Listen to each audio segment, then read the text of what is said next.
इतिहास में हम अक्सर राजाओं और बड़ी बड़ी लड़ाइयों की कहानियां सुनते हैं, है ना? लेकिन आज हम बात करेंगे 1857 के दो ऐसे गुमनाम नायकों की, जिनकी बगावत ने अंग्रेजी हुकूमत की चूलें हिला दी थीं। तो ये हैं वो चेहरे, डूंगजी और जवाहर जी, चाचा भतीजे की एक ऐसी जोड़ी जिन्हें राजस्थान के लोग आज भी प्यार से रॉबिन हुड बुलाते हैं। पर क्यों? आखिर क्या किया था इन्होंने ऐसा? चलिए आज इसी दिलचस्प कहानी को समझते हैं। बात है 1857 की। जगह है राजस्थान का शेखावाटी इलाका। जब पूरे देश में आज़ादी की पहली चिंगारी भड़क रही थी ना, तब इन दो सुरमाओं ने वहां बगावत का झंडा बुलंद कर दिया था। तो सवाल उठता है कि भाई आखिर ये डूंगजी और जवाहर जी थी कौन? देखिए, ये सिर्फ चाचा भतीजा नहीं थे, बल्कि देशभक्ति की जीती जागती मिसाल थे। और सबसे दिलचस्प बात क्या है पता है? डूंगजी तो कभी अंग्रेजों की ही शेखावाटी ब्रिगेड में काम करते थे, सोचिए। लेकिन जब बात देश की आई तो उन्होंने नौकरी को ठोकर मारी और बगावत का रास्ता चुन लिया।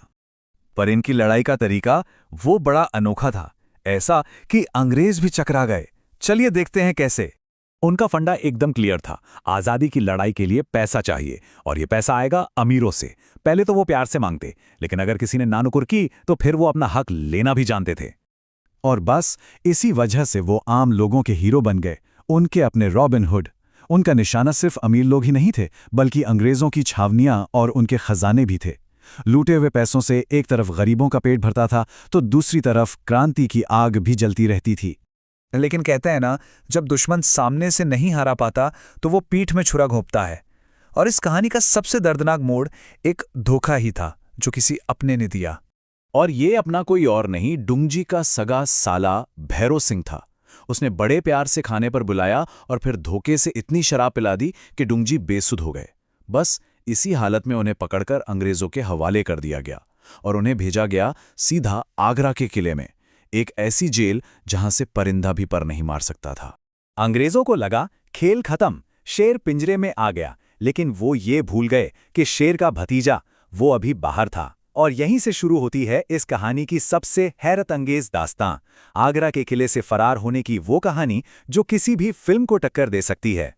और इस नामुमकिन से लगने वाले मिशन की चिंगारी किसने जलाई पता है? डूंगजी की पत्नी ने। उनके तानों ने, उनकी बातों ने जवाहर जी के अंदर एक आग लगा दी। उन्होंने अपनी चाची को वचन दिया कि चाहे कुछ भी हो जाए, वो अपने चाचा को छुड़ाकर लाएंगे।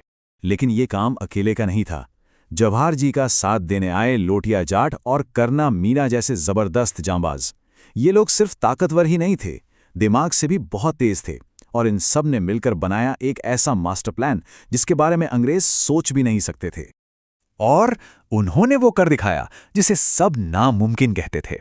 अपनी जान की बाजी लगाकर ये लोग उस किले में घुस गए और अंग्रेजों की नाक के नीचे से डूंगजी को छुड़ा लाए।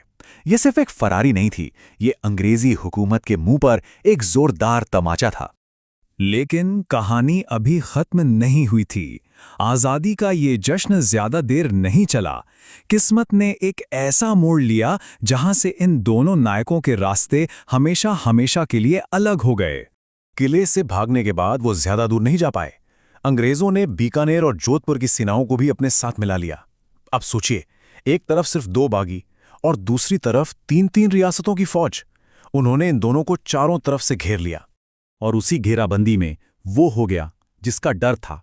चाचा भतीजे की ये जोड़ी टूट गई। जवाहर जी तो किसी तरह बच के बीकानेर निकल गए, जहां के महाराजा रतन सिंह ने उन्हें शरण दी। लेकिन डूंगजी की किस्मत ने धोखा दे दिया।